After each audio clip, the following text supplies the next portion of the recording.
नमस्कार, मैं doctor Dev Kumar Jha, paediatrician, paediatric pathologist and intensivist, New Delhi, founder director of Respiratory Foundation of India. आज हम चर्चा करते हैं गर्मी और गर्मी से होने वाली बीमारियों के बारे में। आजकल दिल्ली एनसीआर में अभी महीना चल रहा है जून का और आज तारीख है 12। तो एनवायरनमेंट का टेम्परेचर बहुत ज़्यादा बढ़ चुका है और ये बढ़ता ही जा रहा है। तो इससे परेशानी क्या हो रही है उसको हम समझें और उससे कैसे बच सकते हैं उसको हम समझें। तो परेशानी सबसे पहले मैं स्किन से शुरू करता हूँ। जब आप बाहर निकलते हैं धूप में तो आपके शरीर पे दाने निकलने शुरू हो सकते हैं। तो साधारण दाना जिसको प्रिकली हीट बोलते हैं वो तो साधारण है। इसके अलावा सोलर अर्टिकेरिया हो सकता है, गर्मी में पायोडर्मा भी हो सकता है, मल्टीफॉर्मिक रैशेस अपीयर हो सकता है, ये स्किन में हो सकता है।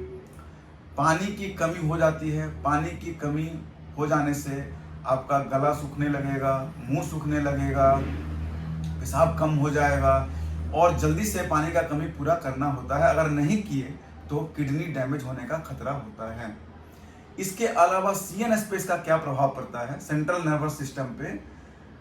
व्यक्ति कंफ्यूज हो जाता है, कुछ से कुछ बोलना शुरू करेगा, उसका ओरिएंटेशन खराब हो जाता है, उसको पता नहीं चलेगा जाना कहाँ है, जा कहाँ रहे हैं, अभी कितना समय हुआ है, दिन है कि रात है। ओरिएंटेशन डिसओरिएंटेड हो जाता है। डिलीरियम, बिहेवियर एबनॉर्मल हो जाएगा। एजिटेशन, गुस्सा में बात करना शुरू कर देगा, हर बात को चिल्ला चिल्ला के बोलेगा। और इसके बाद जब इसको ट्रीट नहीं किया गया तो अनकॉन्शसनेस हो जाएगा, कोमा में चला जाएगा। तो सबसे पहला जो होता है वो शरीर में प्रभाव होता है, उसको बोलते हैं हीट एग्जॉशन। हीट एग्जॉशन जो है वो वार्निंग साइन है। उसमें क्या होगा, आपको प्यास अधिक लगने लगेगी, गला सूखने लगेगा, सर में दर्द होगा, मसल क्रैम्प होगा, मतलब दर्द होने लगेगा बॉडी में, और वीकनेस, फैटिग मतलब जल्दी थकावट, वीकनेस लगना, ऐसा होगा। इसी समय में आपको तुरंत ट्रीटमेंट करना होगा। तुरंत आप किसी ठंडे जगह पे चले जाइए, पानी पीना शुरू कर लीजिए, वेल हाइड्रेटेड रखिए अपने आप को। अगर ऐसा नहीं किए तो ये फिर प्रोग्रेस करेगा और हीट स्ट्रोक में कन्वर्ट कर सकता है।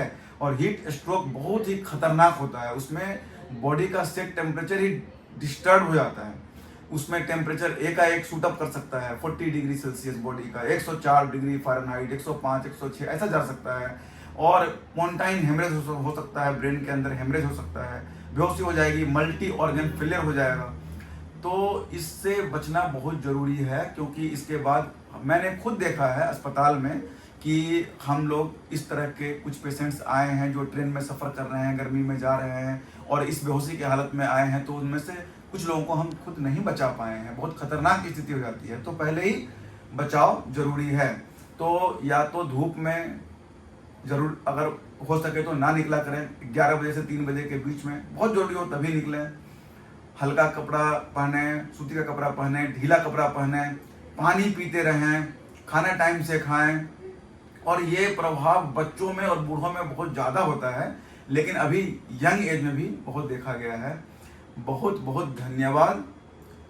टेक केयर, स्टे हेल्दी, प्रणाम।